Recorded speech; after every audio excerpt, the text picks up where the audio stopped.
Hello, good morning, नमस्कार। आप सभी का स्वागत है स्पिरिचुअलिटी मैटर्स अध्यात्म की ओर मेरे इस चैनल पर। हम अष्टावक्र गीता की बात कर रहे हैं। अध्याय 3 चल रहा है और हम इस सत्र का विशेष रूप से अष्टावक्र गीता में जो बातें कही गई हैं वो बहुत गूढ़ ज्ञान रखती हैं। कहने का तात्पर्य है कि ये ज्ञान ही समझना और इसको जानने के लिए उत्सुक होना अपने आप में पर्याप्त है। किस ओर जाने के लिए? अध्यात्म की ओर जाने के लिए और मुक्ति की ओर आने के लिए। जैसा कि मैंने कुछ दिन पहले आपको डिप्रेशन के बारे में बताया था और काफ़ी इस पे काफ़ी फीडबैक जो मुझे पर्सनली मिला है, तो वो ये भी कह रहे हैं कि इसके कुछ टिप्स बताइए, इससे कैसे बाहर आते हैं।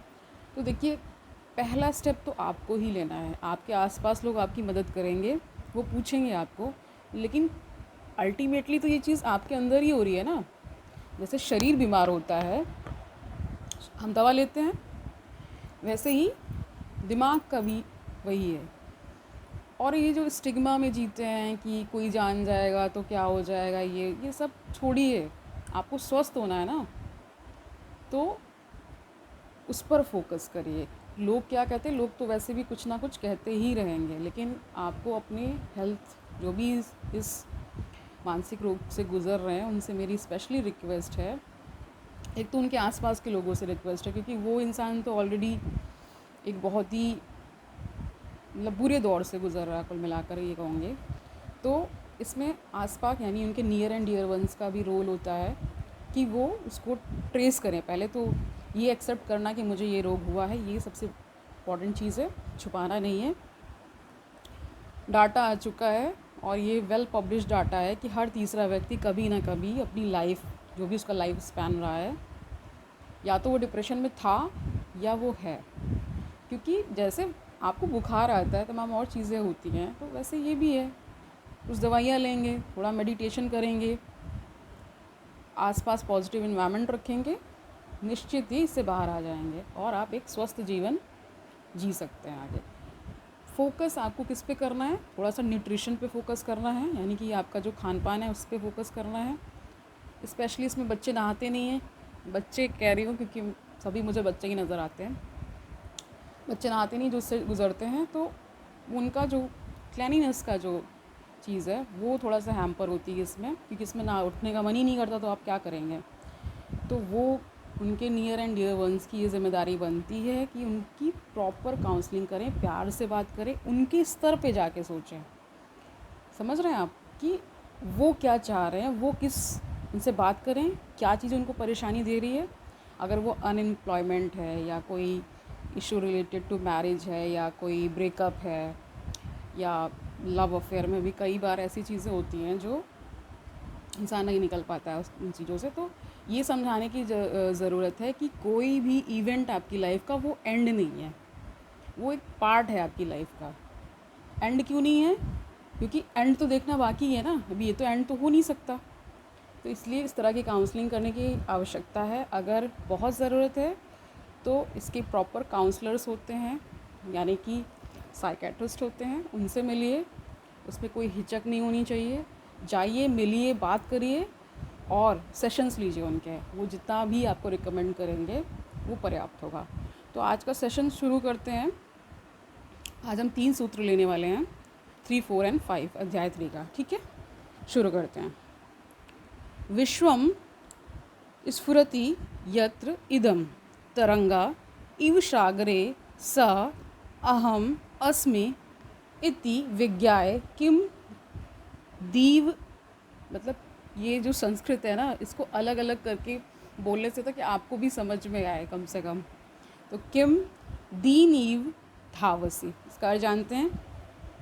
यह संपूर्ण विश्व जिसमें इस प्रकार से क्या हो रहा है, स्फुरित हो रहा है, जैसे समुद्र में तरंगे पैदा होती हैं, स्थिति प्राप्त हो करती हैं और फिर उसी में विलीन हो जाती हैं। ऐसा अनुभव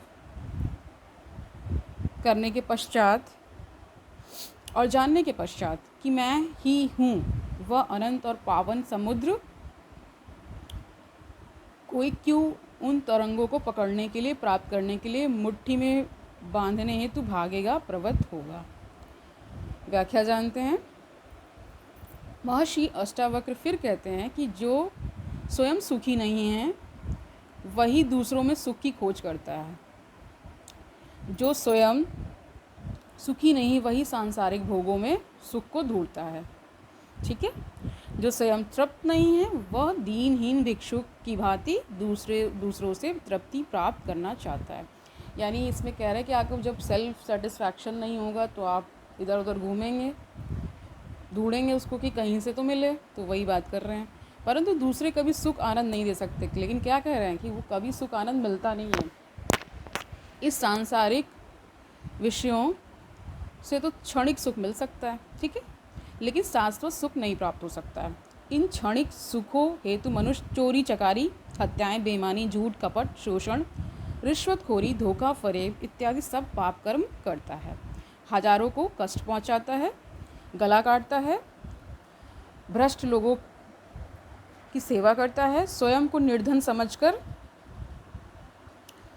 दूसरों को क्या करता है, सुख प्रदाता, गरीबों का मसीहा, मालिक कहता है। यह सब किस लिए है? इसलिए कि वह यह समझता है कि इनसे मुझे सुख प्राप्त होगा। इसका तात्पर्य यह है कि अतुलनीय संपत्ति, परमानंद का जो खजाना है उसका उसे बोध नहीं है। खजाना क्या है? अपने अंदर ही, जैसे कहते ना कस्तूरी कुंडल बसे, लेकिन मृग क्या होता है? बाहर ढूंढता है। और हमने मृग मरीच का जाना था कि रेत जो होती है यानी डेजर्ट एरिया में जब वो दौड़ता है तो सूरज की किरणें पड़ती, मिराज इफेक्ट आपको पता होगा, तो उसे लगता है वो पानी है, तो इसलिए वो सोचता है कि वो पानी की तरफ दौड़ रहा है, प्यासा रहता है। तो उसी तरह हमको भी कहा जाता है, यानी मनुष्य को भी कहा जाता है कि वो क्या है, मुक्ति की खोज में इधर उधर दौड़ता है, अपने अंदर नहीं झाँकता है। तो वही उसकी एनालॉजी दी गई थी पिछले सूत्रों में। ठीक है, आगे बढ़ते। महर्षि अष्टावक्र क्या कह रहे हैं आगे जानते हैं। इसलिए कि वह ये समझता है कि इनसे मुझे सुख प्राप्त होगा। इसका तात्पर्य यह है कि अतुलनीय संपत्ति, ठीक है, अतुलनीय संपत्ति, परमानंद का जो खजाना है उसका उसे बोध नहीं है, इसलिए वह दीनहीन बनकर हमेशा दूसरों से क्या करता है, प्रार्थना करता है। महर्षि अष्टावक्र इसी तथ्य को प्रकट करते हुए राजा जनक से क्या प्रश्न करते हैं कि यह विश्व उस महासागर रूपी आत्मा में लहरों के सदृश तुच्छ है, जिसका अपना कोई अस्तित्व ही नहीं है, ना ये नित्य है। तू आत्मा रूपी विशाल समुद्र है, ऐसा तूने समझ लिया है, तो फिर महान को छोड़कर तो दीनहीन भिक्षुक की भांति इन कुछ तुच्छ तरंगों रूपी वासनाओं के पीछे क्यों दौड़ता है, ये प्रश्न कर रहे हैं। हीरा मिल जाने पर भी कंकड़ पत्थरों की इच्छा क्यों करता है? महर्षि अष्टावक्र यह जानने की अभिलाषा रखते हैं कि क्या यह इन क्षुद्र वासनाओं से मुक्त हुआ है या नहीं, या मतलब यहाँ राजा जनक की बात हो रही है। फोर्थ देखते हैं। श्रुत्वा अपि शुद्ध चैतन्यम आत्मानम अति सुंदरम उपस्थिते अत्यंत संसक्ता मालिन्यम अधिगच्छति। ठीक है, इसका अर्थ जानते हैं। शुद्ध चैतन्य रूप आत्मा के परम सौंदर्य का श्रवण करने के पश्चात अपने आसपास इर्द गिर्द यानी आसपास रहने वाले विषयों में मूढ़ अविवेकी पुरुष की ही आसक्ति होती है। अन्य शब्दों में विषयों में आसक्ति करने वाला क्या होता है? मूढ़ यानी मूर्ख होता है। इसकी व्याख्या जानते हैं। महर्षि अष्टावक्र भी अत्यंत आश्चर्यचकित हुए कि केवल श्रवण करने मात्र से आत्मज्ञान किस प्रकार हो गया। ये प्रश्न करते हैं कि जब तूने आत्मा को शुद्ध चैतन्य, स्वच्छ चैतन्य और अत्यंत सौंदर्यपूर्ण जान लिया, तो फिर कामना आसक्त होकर इंद्रिय के भोगों में क्यों ज़्यादा आसक्त होकर मलिनता को प्राप्त होता है। यदि कोई अविवेकी इनकी तरफ प्रवृत्त रहते हैं तो यह समझ लेना चाहिए कि उन्हें महान आनंद की प्राप्ति नहीं हुई है। मतलब ये कह रहे हैं कि अगर अभी भी आसक्ति आ रही है तो इसका मतलब अभी क्या, मुक्ति नहीं मिली, आत्मबोध नहीं हुआ है। ठीक है, आगे जानते हैं। इसलिए वह इस तुच्छ आनंद में ही लिप्त है, लेकिन ज्ञानी इस आत्मा रूपी महान आनंद को प्राप्त करके भी यदि इंद्रिय के भोगों में आसक्त रहता है, अर्थात यदि तुच्छ आनंद में रस ग्रहण करता है, तो इसका मतलब है कि उसे अभी आत्मा के आनंद की अनुभूति नहीं हुई है। राजा जनक के उत्तर देने के बाद ही महर्षि अष्टावक्र निश्चित करेंगे कि इससे ज्ञान का हुआ है, यानी इसे ज्ञान हुआ है या फिर भ्रांति मात्र है। ठीक है, ये पूछ रहे हैं और ये शक जता रहे हैं। 5वां सूत्र देखते हैं। सर्वभूतेषु च आत्मानं सर्वभूतानि च आत्मनि मुनेः जानत आश्चर्यं ममत्वम् अनुवर्तते। और जानते सभी प्राणियों में अपने को, औरों को, अपने में समस्त चराचर प्राणियों के देखने के पश्चात मुनि कैसे ममता भरा मेरे तेरे का आचरण करते हैं, आश्चर्य है। व्याख्या जानते हैं। अध्यापक यानी शिक्षक विद्यार्थियों को जब पढ़ाता है तो वह अंत में उन विद्यार्थियों की परीक्षा लेता है। तो वही राजा जनक की परीक्षा होगी। कौन ले रहे हैं? अष्टावक्र जी ले रहे हैं, महर्षि अष्टावक्र जी ले रहे हैं। और उत्तीर्ण होने के पश्चात ही उसे प्रमाण पत्र देता है। जैसे आप एग्ज़ाम देते हैं ना, तो फिर आपको सर्टिफिकेट्स मिलते हैं, प्रॉपर रिपोर्ट कार्ड मिलता है ना कि पास हो गए, वैसे ही इनको भी मिलेगा, ये बता रहे हैं।